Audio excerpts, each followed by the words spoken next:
Jason reminded us of a lie last week that so many of us want to believe, and it's a lie that our standard of living equals our quality of life.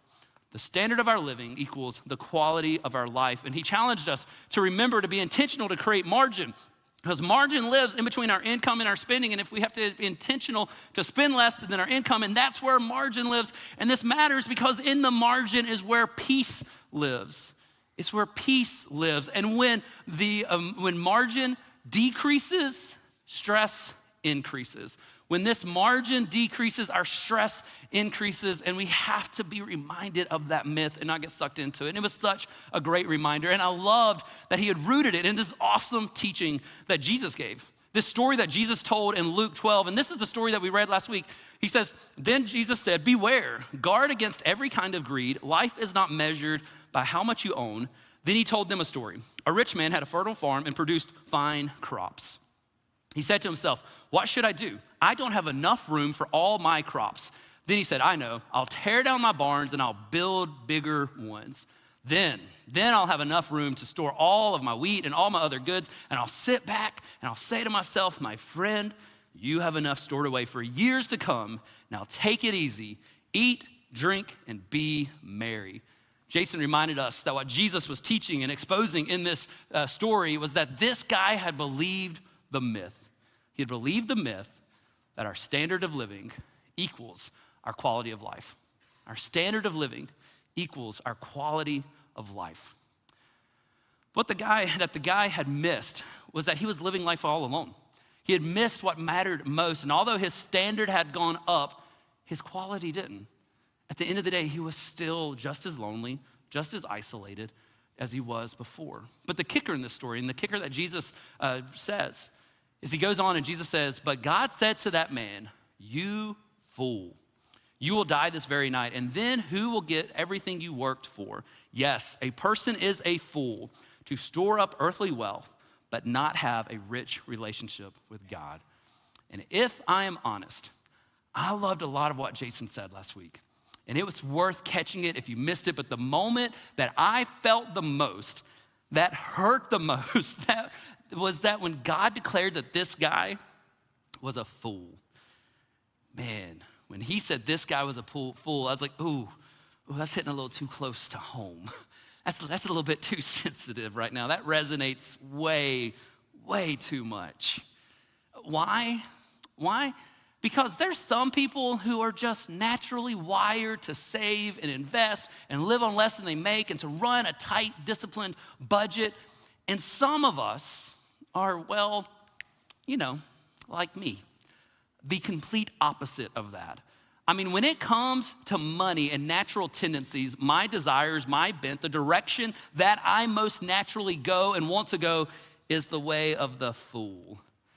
It's just like Mr. T said, pity the fool. Guys, I resonated way too much with that line of he declared him a fool. Man, it says, it is so easy for me to believe the lie that mo stuff means mo happiness, that cup of Starbucks will make my morning so much better, that a savory lunch will make a stressful day peaceful.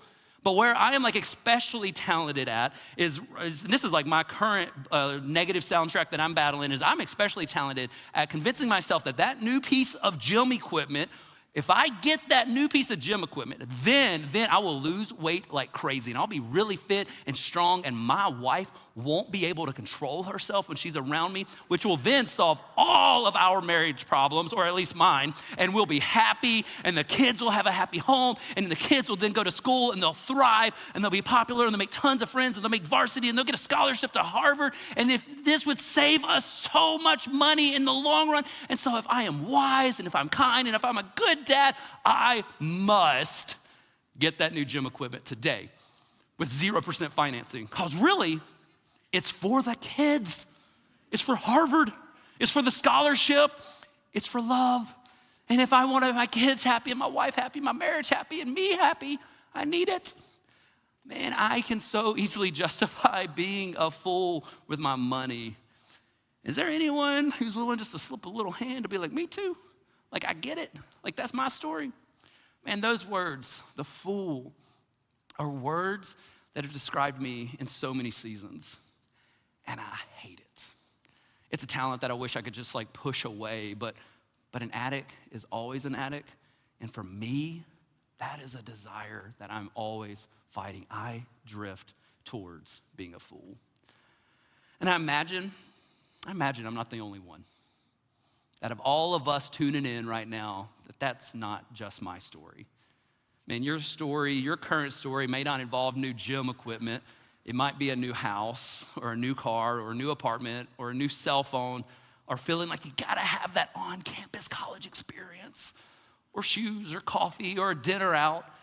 Man, if we're honest, many of us are like me, and we can easily drift to being a fool, the fool that Jesus warns us about. And I didn't realize how much of a fool I had been until I drifted into 2019.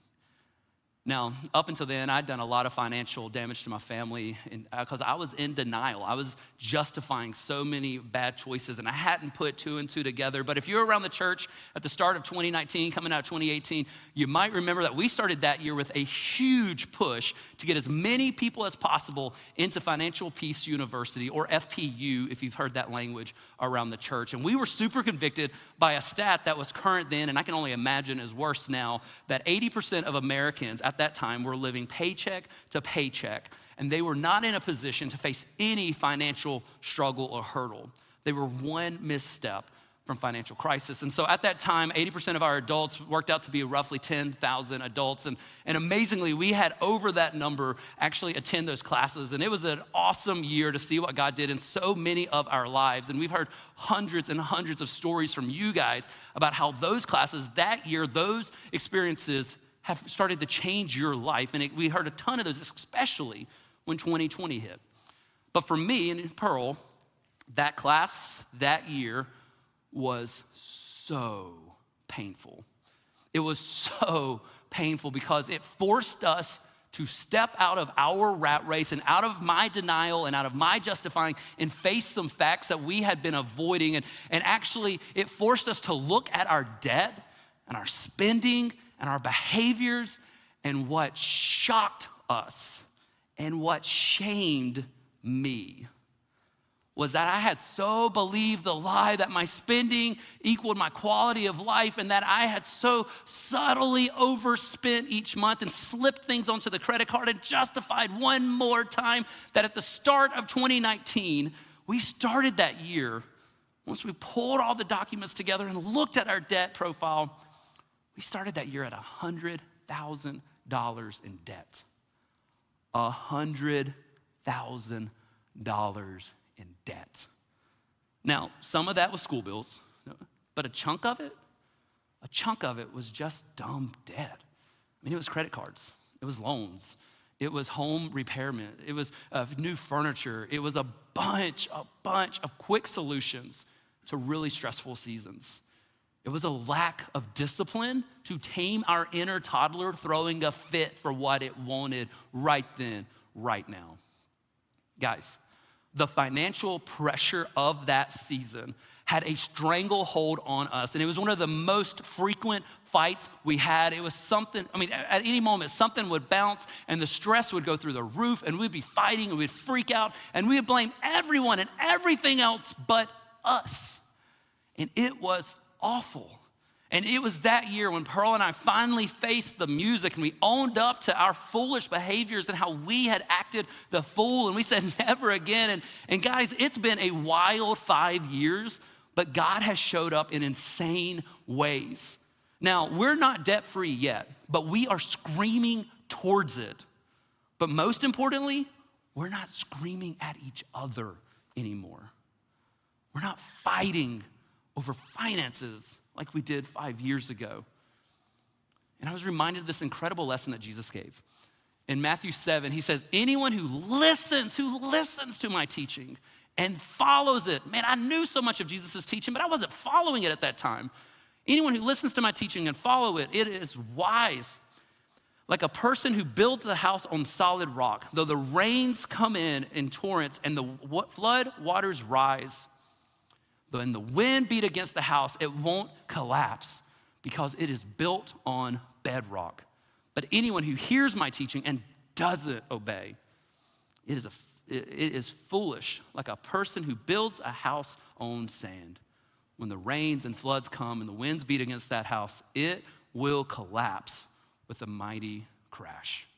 Man, Jesus says, I'm here to show you a better way to live, a better way to do life, to find a foundation to weather the storms, that if you trust me, if you follow my wisdom, if you apply what I'm saying, that when the storms of life come, which it is not if the storms come, but when the storms come, you can survive.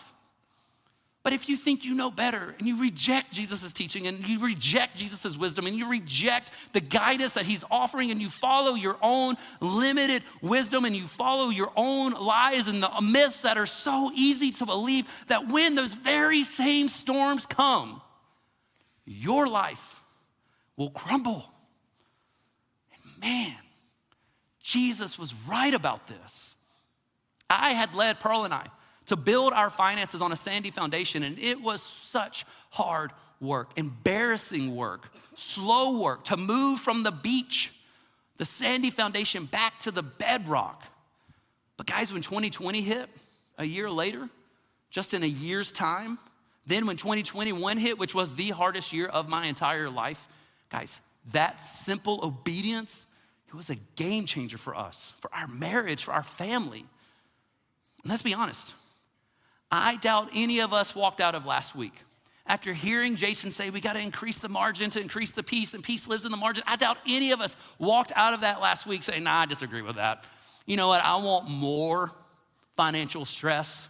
I want more financial burden. I want more financial pressure. You know what? I just need more credit cards. Bring them on. I doubt any of us walked out of last week saying that. I mean, none of us walked out saying, yeah, that's what I want to do. I just want to do the complete opposite of that. So why, if all of us we believed what Jason said, and we're like, yeah, there's wisdom in that, why do we not behave that way? Why do so many of us know the truth but not follow it? Why do our behaviors not match our beliefs? I know. We need to spend less than we make. I know we need margin. I know, and I even want margin and peace. But why do we not do it? What is in me that loves to splurge, to believe the lie that my quality is connected to my standard of living? Why? Man, I want you guys to picture your heart as multiple rooms in your house. When we accept Jesus, many of us are inviting Jesus in our front door and into our lives. And once he's in our heart, our eternity is secure. And Jesus rarely will kick down other doors inside our heart, and he will stay where we put him. And he so desperately is waiting for us, not only to invite him into our lives, but to invite him deeper in. And see, Jesus isn't a bully. And he tells us in Revelations 3, he says, look, I stand at the door and knock. If you hear my voice and open the door, I will come in and I will share a meal together as friends. He's saying, hey, I'm knocking on the door of your heart. Invite me into your life. Invite me into what's going on into your world. Invite me in. And many of us have invited Jesus into our lives, but we've limited him to a corner in the living room where it's easy and fun and non-threatening. And we ask him not to touch anything and just to be real nice because we want him to give us his blessings, but we don't want him to rearrange anything in our lives. We do our best to keep him away from our entertainment because we don't want him near the TV, especially last Sunday night during the fourth quarter, whenever we were watching what was going down. We don't want Jesus watching us watching that because that's really uncomfortable to think about what Jesus might be hearing coming out of our mouths. We don't want that. And we keep them away from our bedrooms because we like what we do in our bedroom. And we don't want Jesus giving us his opinion on our bedroom. Like, that's none of his business. So we keep them away from that. And we keep them away from the skeletons in our closet because we're just embarrassed by the things that we are ashamed of. And we tuck them away so they don't ever see it. And for me, in 2019, I had to get really, really, really honest. And maybe some of you today need to get really, really, really honest and recognize that you've invited Jesus into your heart and you may have given him access to many parts of your heart. And I'd realized that I'd given him tons of access to my life at that point. But I had kept a couple of things just tucked away, a couple of things hidden, a couple of things out of sight that I was just like, Jesus, don't address that. Don't look at that. Don't talk about that. And what I had to own up to was that those hidden spots, those things that I had tucked away, that I was keeping God out of, was causing me to believe some serious lies. Lies that came with big price tags. Price tags that were not only setting me up for failure, but my family and my kids. We were one misstep from crisis. The lies that I believed, and that I am starting to realize so many of us believe. In fact, so many people over the generations have believed it. The Bible talks a ton about it. Some of the lies that I'm realizing so many of us believe are lies about pleasure, lies about pride, and lies about perspective. Lies about pleasure, lies about pride, and lies about perspective. So let's talk about pleasure. Who hasn't asked, shouldn't this be easier? Don't I deserve a little comfort every now and then? Aren't I supposed to enjoy this life I have? I mean, easy, comfort, enjoyment. Now, those aren't necessarily bad, but you start to believe some lies around those three things and you can get messed up in a hurry. Lies that can have us blow in our financial margin as we look for quick fixes, quick solutions. Lies that that make us believe that thing, that experience, that toy, that new thing will finally make life easier and more comfortable. And only if I had that thing, then I could enjoy life and rest and enjoy this thing, and it would be comfortable and lovely and wonderful. Man, the Proverbs are wisdom books, and they have so many Proverbs that are convicting. It says, those who love pleasure, those who are chasing easy and comfortable and nice and right now, man, those who love pleasure become poor because you can believe so many lies that I need this thing right now. Man, those who love wine and luxury will never be rich. Man, another one is Proverbs 30 says, give me neither poverty nor riches. Oh, I love this. I love this. It's like, don't make me poor, but also don't give me too much. It's kind of that Goldilocks rule. Give me just enough, but give me only my daily bread. Otherwise, I may have too much and disown you and say, who is the Lord? Or I may become poor and still, and so dishonor the name of my God. Oh, Jesus, help us understand appropriate pursuits of pleasure, of comfort, of joy, of easy. Give us perspective and understanding and help us know what's enough. Because some of us just keep wanting more. Easy, comfort, enjoyment, they're not bad, but man, when they wrap some lies around them, they can mess us up. Where have you believed a lie about pleasure that's causing you trouble now?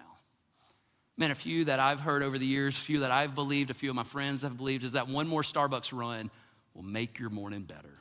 Man, one more membership will finally bring joy to the house. Man, this is a once in a lifetime moment, and I can't miss it. Oh, whatever the new things is that week, oh, that new thing, then life will be finally easy and enjoyable and comfortable. Man, where is it for you that your misguided pursuit of pleasure, comfort, easy, wrapped with some lies, are moving you towards danger? You know, maybe it's not pleasure for you. Maybe it's pride. Maybe it's pride.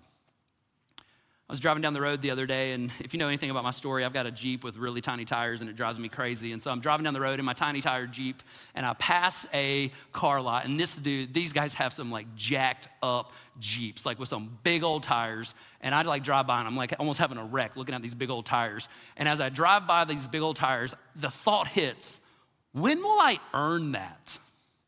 When will I deserve that? At what point can I say that I'm good enough for that? And as soon as that thought hit, because of what God's been doing in my life over the last 5 years as I'm trying to trust him to combat these lies and to believe his wisdom and to follow him, it almost was like he instantly in that moment gave me this huge hug. And he said, oh, Matt, I've already given you more than you could ever earn or deserve or achieve. You are already enough in me. And at that moment, my life was flooded with all the ways that God has just overwhelmingly blessed my family these last 5 years. How he's blessed my friends and the things I love in our church. And man, I felt like it was in that scene in Grinch where my heart just kind of like grew 3 moments grew 3 sizes driving by the big old tires. And I was just like, man, I am so blessed even with tiny tires. Which got me thinking about that phrase, I deserve, or I've earned, or I'm enough. And what dawned on me is that all of those phrases are really just my pride talking. Those statements are pride, raising its ugly head to lie to us, to trick us, to steal our margin and peace, and to lead us into trouble. Man, listen to how the Proverbs, the wisdom book, talks about pride. It says, pride leads to disgrace, but with humility comes wisdom. Pride goes before destruction, and haughtiness before a fall. Pride ends in humiliation, while humility brings honor. Pride leads to disgrace. Pride goes before destruction.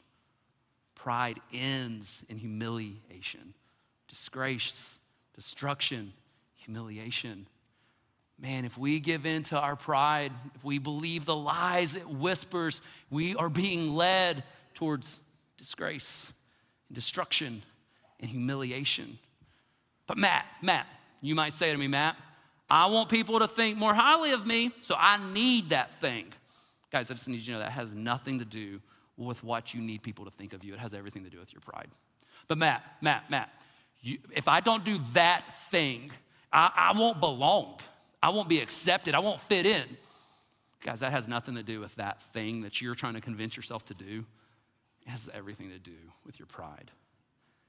If those are the lies that you feel, that you wrestle with, man, you got to recognize that your pride, my pride, is leading us towards.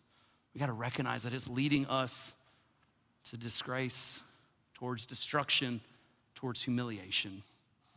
It will lead you to discovering that those friends who you've worked so hard to impress with your clothes and your car and your house and where you eat out and where you go on vacation and what you put on Instagram, all those friends you work so hard to impress, it's gonna make you realize that they don't care about you. Because if they did, it would be safe to say, hey, I can't buy that right now. I'm chasing peace over your approval.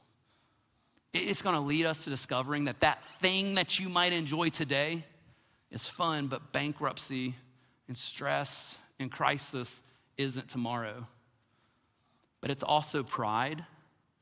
That's the opposite side of the same coin with insecurity. Pride and insecurity are two sides of the same coin. And don't let pride try and declare your worth, your value, your belonging, because there is nothing that can answer those questions. There's no new thing, new experience, new moment. There is nothing that will answer that void. The only thing that can answer that void is what Jesus declares about you. And many of us are so terrified that if we don't get that thing, if we don't do that thing, if we don't somehow show up that way for them, we are so afraid that then that will prove that the thing that we're so afraid about ourselves is actually true. That we're not enough, that we're not worthy, that we're not lovable, that we're not acceptable. And so we chase after all of this because there's a hole that only Jesus can fill. Man, one of the key things that turned our personal finances around was me going to counseling and recognizing that I could never buy my worth, my value, my belonging. I could only find that in Jesus. So 3 lies: pleasure, pride, and we got to end by talking about perspective. Got to end by talking about perspective. And this lie, it sounds like, man, what will they think if I don't? What a massive miss if we don't. Surely my kids will grow up to be delinquent if I don't take them to Disney and get them a new car and send them to the best travel league 15 months out of the year. Here's the funny thing about perspective. It is always a comparison game. It is how am I doing versus them? Am I accomplishing, enjoying, appearing as good as, or possibly, hopefully, better than them? The perspective game is nothing but judging. It is judging them. And what we don't realize is also judging ourselves. And the kicker is, we always compare up to what we feel like is ahead of us, what next, which only creates more anxiety to achieve because from our perspective, we're losing, we're behind, we're failing. My neighbors, they sent their kids to an Ivy League school driving a brand new car after a summer exploring Europe, and I'm behind. I'm not as good as them. I'm a terrible parent. My kids are gonna be delinquent. Man, I only took my kids to Hershey Park. They went to Disney like 48 times. All of those accomplished people, all of those important people, all of those valuable people, they have, fill in your blank. Fill in your lie.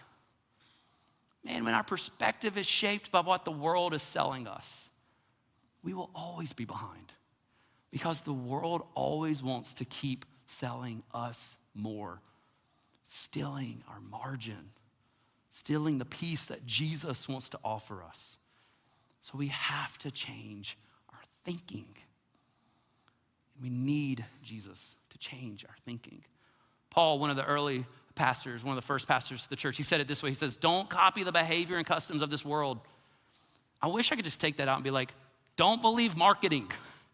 Don't follow the Instagram algorithms. Don't follow what everybody's telling you should do. Don't keep up with the Joneses.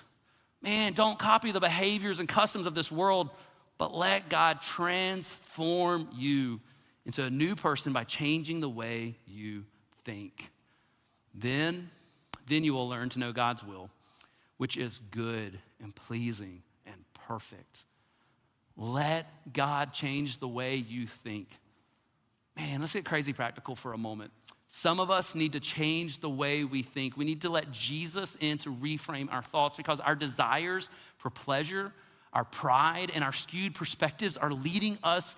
They are not leading us towards peace. They're leading us towards future chaos. Pleasure, pride, and a lack of perspective are leading us towards danger. And all of those are natural, but they're not where we gain wisdom. It's not where we gain wisdom worth following. We have to look at Jesus. And we have to unpack pleasure, pride, and perspective.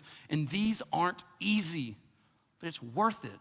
It's worth working with a counselor. It's worth connecting with one of our staff members. It's worth going to FPU, Financial Peace University. It's worth letting Jesus rewire how we think around God's best. And so there's literally a million unique ways that you need to address your lies of how you're thinking about money and what you need to do to take those next steps. But I just want to end today by just saying, here's 3 foundational truths that if we start them today can build a solid foundation that can move us off of the sandy beach to the bedrock of Jesus' truth, a foundation that we can start unpacking all the brokenness inside of us with trusted friends. These are 3 great three great steps that we have to apply right now, that these will stop the bleeding and hopefully allow you space to start working on the hard personal stuff. And guys, I'm not telling you what someone else did. I'm not telling you what someone else talked about. I am telling you what we have had to walk through. And I'm telling you this because it works. And we got these from really, really wise people who really helped us understand God's heart for us and apply it to our lives. And I am begging you, if you are stressed right now with your finances, I'm telling you, these 3 steps are hope. The first step is make a plan. This is everything we talked about last week. This is figuring out what percentage of your budget you're gonna live on. It is what percentage of your income you're gonna live on. It's making a budget. It's following a budget. And it is easy to make a budget, but it is hard to follow a budget. And so you have to spy on your money over and over and over again because you gotta have a plan and you have to work the plan. The second step is just get an emergency fund.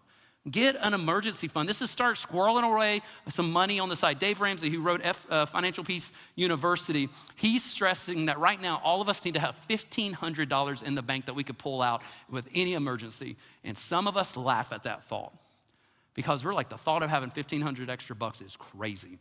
For those of you who've been around FPU over the years, Dave has said $1,000 for forever. Have $1,000 as an emergency saving account. But guess what? Inflation's hit, so bump it up to $1,500.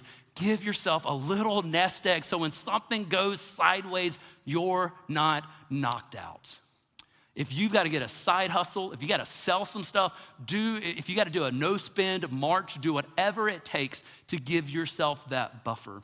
Pearl and I just had to do a no-spend January because we had a really good December and we realized we kind of dipped a little bit too low and we're like, hey, month of January, it's gas and groceries. That's all we're getting. And guess what? We survived and our kids did too. It was amazing. They did not move out, but I might do it when they're 20. And last, third thing is, you gotta ask God to change your thinking. You gotta ask God to change your thinking. Invite him fully into your life, not just tuck him into the living room of your heart, but to say, God, come in everywhere. Man, I wanna fully follow you with everything and everywhere. Turn your finances over to him and invite him to guide you out. Man, let him make you disgusted, nauseated, repulsed at the thought of more dumb debt. What I mean by dumb debt is that it's the credit cards that you never pay off. It's the impulse purchases that you just rush into. It's the things that you didn't plan for. I'm like shocked at how many people come to December and they're like, oh my goodness, Christmas is in December. And I'm like, never saw that coming. They're like, oh no, Christmas is here and I gotta get little Timmy everything. And so they freak out and they put it all on the credit cards because Timmy's gotta have a magical moment in the morning. And if he doesn't, then he'll be delinquent and ruined. And I will go into financial pressure just for him. And I'm like, dude, Christmas, hey guys, Christmas right now, I've hit the wrong button on my thing. Christmas is, well, how many months? Like 9 months away? You guys figure it out. Christmas is coming. We've gotta let God help us. We gotta let God help us hate dumb debt. And we've got to own that we can start hating debt today and we can also start saving today. Many of us don't want to save today. We say we can't save today when the truth is most of us just don't want to lower our standard of living because we don't want to admit that we believe the lie that our standard of living determines the quality of our life. So we got to hate dumb debt and we got to start saving something today because the Proverbs are still true. The rich rule over the poor, and the borrower, the one in debt, the one with credit cards, the borrower is the slave to the lender. The borrower is the slave to the lender. And it's also true that lazy hands make for poverty, but the diligent hands bring wealth. He who gathers crops in summer is a prudent son, but he who sleeps during the harvest is a disgraceful son. Man, good people leave an inheritance to their grandchildren, but the sinner's wealth passes to the ungodly. Man, if I'm honest, guys, this is the one that just crushed me. It dawned on me in 2019 that I was not leaving my kids an inheritance. I was leaving them debt and heartache because I was teaching them horrible ways to handle their money, and I wasn't teaching them to follow Jesus. So guys, Pearl and I, we're not out of the woods yet. And we're still working on making right some mistakes from our past. But I know beyond a shadow of a doubt that God's ways are the best ways. And when we invite him in, not only into our lives, but into our finances, things can change. I'm proof of that, but so are Megan and Carl. Check out what God's done in their life. I'm Carl Johnson. And I'm Megan Johnson. We met in 10th grade biology class, high school sweethearts. And then I went to West Virginia University, and you started at Kutztown. I started at Kutztown and then transferred to a small art school in Philadelphia. It was just the normal thing to do back then, I guess. You took loans out, and that was my first foray into accumulating debt, you might say. I received federal loans. My parents also took some out to help pay for college as well. 2010, my dad passed away, and so I made the choice at that time. I was a freshman in college, quit school, come back home and help my mom out because she was alone at the time. Then I decided to go back to school, and my loan was in forbearance at that time. His interest rate was not fixed. It was variable, so it just kept growing and actually doubled since 2010. So getting married, debts combine, and I think you start to take a look at numbers and it starts to become a lot scarier. In the process of closing on this house, we found out that we were expecting.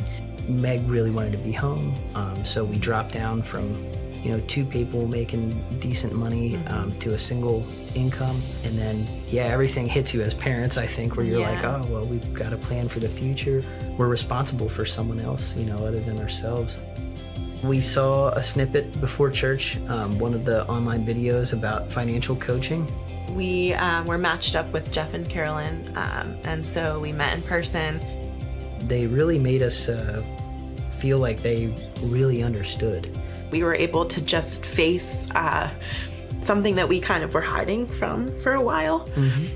having that sense of we're not alone in this is huge. And I think that's totally a God thing. And I think that's prayers that have been answered for many years. Looking back now, I think we're more able to see God's hand, God's guiding hand, I think, through the whole process, especially those big hitters, like buying a home, having a child. I just feel like we're like on track to finally pay off some of these larger debts. I feel like a weight has been lifted, like a sense of peace. Biggest thing was a plan. We had hope with a plan. Yeah. You know, There was, yeah. And that's I think the biggest difference for us, where, you know, we always hoped it would get better, but didn't really know how. So guys, there's a lot of ways that we can start making a plan. Just because the cost of living has gone up doesn't mean the pressure and stress has to as well. Man, let's start today. Let's do something today. Man, if you're looking for a next step, go to our church's website or the app. There's an awesome resource page on there with tons of great next steps. I mean, that's where you'll find the financial coaching that you just heard Megan and Carl mention. That's also where you have an option to sign up for Financial Peace University. And if you've done FPU before, don't forget, you have a free lifetime membership to those classes. Retake them. It took Pearl and I 3 times for all of that to sink in and to help us retake it. Man, find a friend, find a pastor, find a counselor to address those 3 Ps and the lies that they are selling to you so they can walk away from them. But most importantly, choose to trust that Jesus' ways really are the best ways. Let him guide you because he really does want the absolute best for you.